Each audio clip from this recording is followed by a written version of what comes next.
is Chew on That. Chew on That is an educational BIPOC show focused on culture and tradition and the means of food. So Mila, what are we going to be talking about today? Yeah, today in this episode we'll be looking at Haiti. Ooh. So what are your fun facts, in Chew on That fashion? Yeah, I'll run you through a little bit about the history of Haiti. Did you know that indigenous groups have lived on the island Hispaniola, which Haiti is a part of, since as early as 5000 BC. But in the late 1400s, Christopher Columbus came and invaded and colonized the island, claiming it in the name of Spain. But in the 1700s, at that point, France had taken control over the island, so you can see a lot of French influences in the cooking and in the Haitian culture. But for our fun fact, did you know that Haiti became the first African-American republic in 1804 when they won their independence from France? But they still sort of acknowledge that French tradition by saying bon appetit before every meal. So we'll make sure to say that today. Yeah, we'll see if our lovely guest says bon appetit after everyone, but we shall see. But in more Chew on That fashion, some Haitian staple dishes are meat and seafood, but that's typically for the wealthier class. But for everyone else, it's corn, beans, and rice. And the staple dish, the national dish, is rice and beans, which is an homage towards African influences. So with the influences from Spain, France, the US, and Africa, we have a lot of different influences to try in our dishes today. So let's get to chewing. So today, our guest is Serge. Woo! So Serge, tell us a little bit about yourself. What's up? I'm Serge. I'm a junior. I'm a communications major with a minor in media studies and music history and culture. A fun fact about me is that I am a musician and I'm also a Capricorn. So, ooh, okay. Yeah. So I heard you're Haitian too. Oh, yeah, so a little birdie told me that. So tell us a little bit more about your culture and what it means to you. Okay, so I am a first generation Haitian American. That means that both of my parents were born and raised in Haiti, and they ended up moving to America to have a better life. And I am the first, American within my family. And I'm very big. Congrats. Me and my sister, being a Haitian American, it kind of implies having two different cultures. I'm Haitian and I am American. And so it's kind of fun seeing growing up, having two cultures is behind me, and just seeing experiences two different ways, and just my parents teaching me some cultural aspects within the Haitian culture, and then me also having to teach them some American lifestyles. Yeah. It's a very unique experience too for a lot of first generation kids. Yeah. Yeah. What types of things are Haitian? That's the Haitian like what you were saying, sometimes your parents be teaching you that, but then it's you have to teach them American ways, stuff like that. Right. So I mean they don't really sit down teach me what's up. It's normally every time I'm just immersed within whatever they do. For example, I know when we have Haitian parties and Haitian gatherings, I would be immersed within the Haitian music that's being played. I'm this sounds good. I want to hear it some more. Or even the food that I've grown up eating this food all my life. So it's I know what to expect and what to hopefully make in the future. And even vice versa, I feel I'm actually teaching them American culture. For example, I'd sit down, I'd be yeah, Dad, that's Ariana Grande. That's popular right now. She makes good music. And just it's just very give and take. Yeah, give and take. Oh, I love that. Yeah, that's so sweet.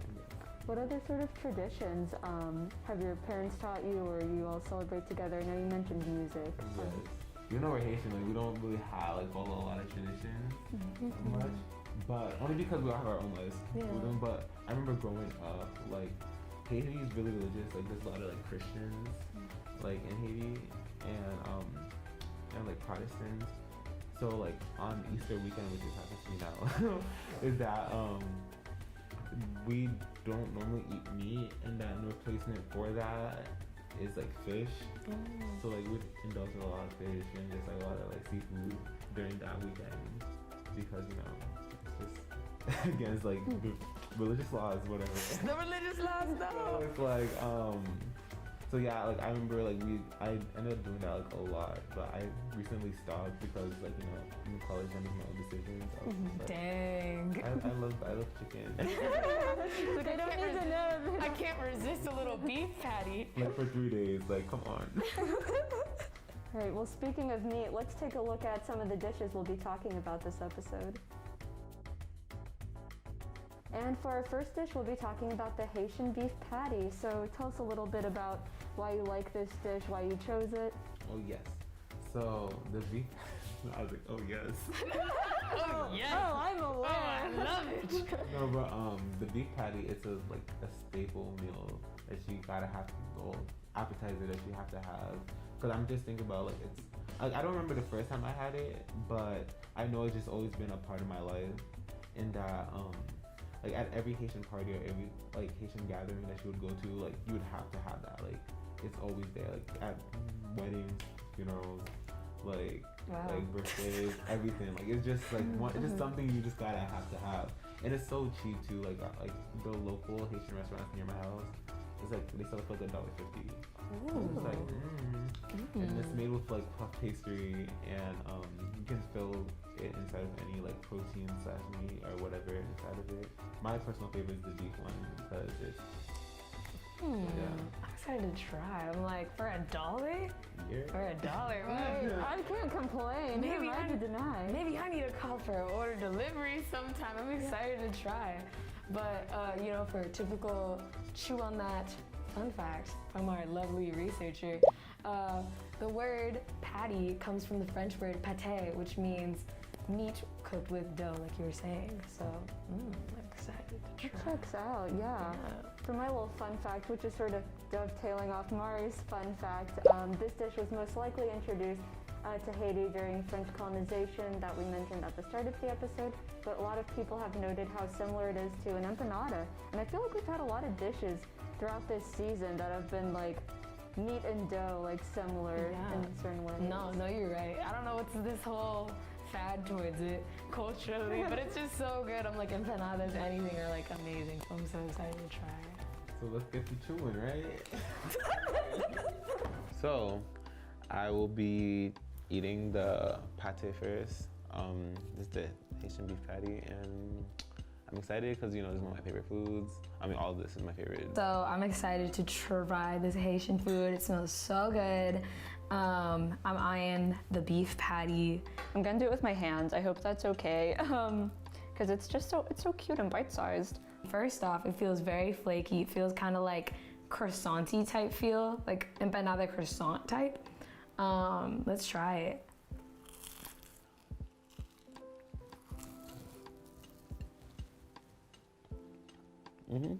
As I expected. Good. Like, what? Interesting. This is also really good. I really like the puff pastry aspect to it. The meat kind of gives me like pasta vibes, like pasta, like ground beef type. Don't know how to explain it. Wait, 1 second. It's got like the little layers and like the crunchy flakiness on top. It's flaky. Yep. As I like it. It's good. I like the flakiness. I get like a tomatoey taste towards it a little bit. I just love like the flaky aspect. And I wasn't expecting the meat inside to be so like smooth. I don't know if that's the best word for it, but it was, and it was really flavorful. I haven't had this in a long time because of school. So it's good to like have this like refresher of just like the memories coming back of just me eating this with my parents. Just vibing, having like a Haitian soda next to it. This is really good. I would eat this like in a heartbeat. Eating it right now, it makes me just think like I would love like 50 of these. So wherever Serge got it for $1.50, let me know. So the second dish that we're gonna try is riz jonjo, which is Creole for rice with black mushrooms. And these mushrooms are native to the northern part of Haiti because that's where they're grown and foraged. And since these mushrooms are native to the island, this dish actually predates colonial rule, so it's like an indigenous meal that's made, cooked, shared. But yeah, the black mushrooms are considered a Haitian specialty, so I'm excited to try it. Yeah. Do you have any, did we miss any parts? Also, wait, before that, did you like my pronunciation? You think it sounded good? Yeah. We got a long way to go.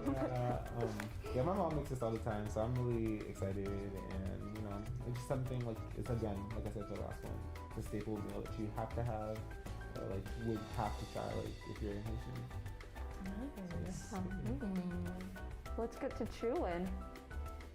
The Dijon, and yes, I'm just gonna try it. Excited to try. I see some peas, this like black rice with the black mushrooms. So let's dig in.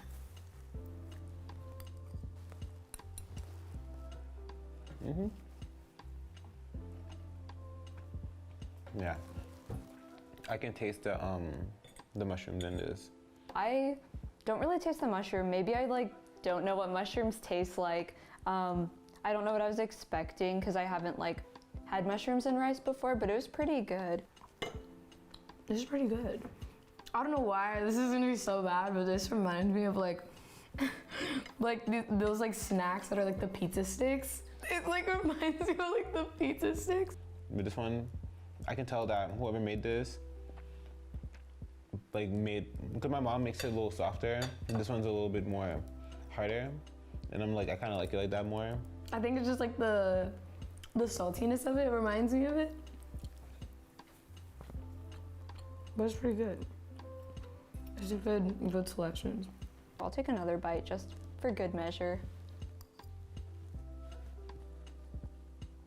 Yeah, this would definitely be so nice, like right out of the kitchen, nice and steamy. I can taste the flavor and the seasoning. Really good. Really important when you're making Haitian food, the seasoning. And for our last dish we'll be talking about, it's Creole macaroni gratinée. This is typically made with onions, garlic, peppers, but sometimes people use like mayonnaise or evaporated milk to give it like a thicker texture. And this is also thought to have colonial influence because gratinée is a French term for melted cheese crust, which makes sense since the French brought cheese when they colonized Haiti. So why did you choose this dish today? I mean, it's mac and cheese. Like, where can you go wrong? Like, you can't go wrong with mac and cheese. And I don't know. I just love mac. Like, I just really just love mac and cheese, and just the way that like it's made. It's very different than like the American style mac and cheese. It's very much like you said, like this like bunch of like garnishes in it, and then like different like meats and protein, and then it's being thrown in the oven. And it's like it just gets that little kick. That little, yeah, like more flavor in it. Yeah, with all the spices too, for sure. Like not just like here's some craft, here's some powder. This is some good stuff. I'm excited to try. Let's get to tasting and comparing. So the next thing we'll try is the mac and cheese, which is I'm really excited for because I just love mac and cheese. It looks so cheesy. Like it looks like it was actually made with lots of milk. So sorry for my lactose girlies out there. Good luck if y'all try this. Let's get chewing. I can't believe I said that.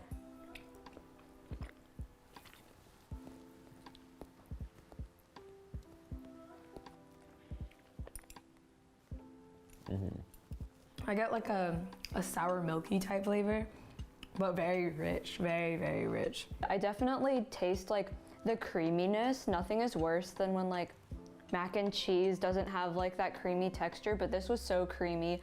I can taste that they added like different types of cheese in this, because I know like American style mac and cheese is always like Kraft, and it's like the powder. Like I can actually like taste like the milk and like all the other ingredients being collided with it. And also I definitely tasted like the onion and garlic flavors, which I don't normally have with mac and cheese, but it was a really nice surprise. It's really, really good. Honestly, I would get this whole dish like over again. Like I'm gonna probably after this episode, maybe in like a few days, I will order because this is really, really good. Yep. Again, as expected, it was like it's good. I don't know why. I'm trying to act shocked because This is just good. So what are y'all's thoughts on the food? I thought it was really, really good. Like, I'm surprised I never had Haitian food prior to today. Cause like that beef patty, like the macaroni, everything was so good and like flavorful. And I'm surprised I hadn't had it before, especially when we're in Boston. Yeah, for sure. Like the seasoning on the beef patty, that stood out to me so much. I was like, I could have 8 of these in one sitting. 8 plus, yeah. No, really. So good. Yeah, that's the thing. Like normally, like I'm really particular with my food because of that. Because a lot of the Haitian food are seasoned. So like when I eat food that does not like meet like that criteria for me, it's just it's ingrained in my blood. Yeah, it's a high bar. It's a high bar for Yeah. sure. Once you try it, your mind will be blown. Life will change. I feel like. Yeah, For no, sure. yeah. And the restaurant we tried today was from Plickly's, which is in Somerville, and it's really good. Yeah, Boston has a really high like Haitian population culture. So if you ever want to look around, like probably check your Uber Eats, Google Maps for some Haitian restaurants. There will probably be one down the street from where you're at in Boston, or like in Dorchester, Mattapan, Roxbury, your local neighborhoods.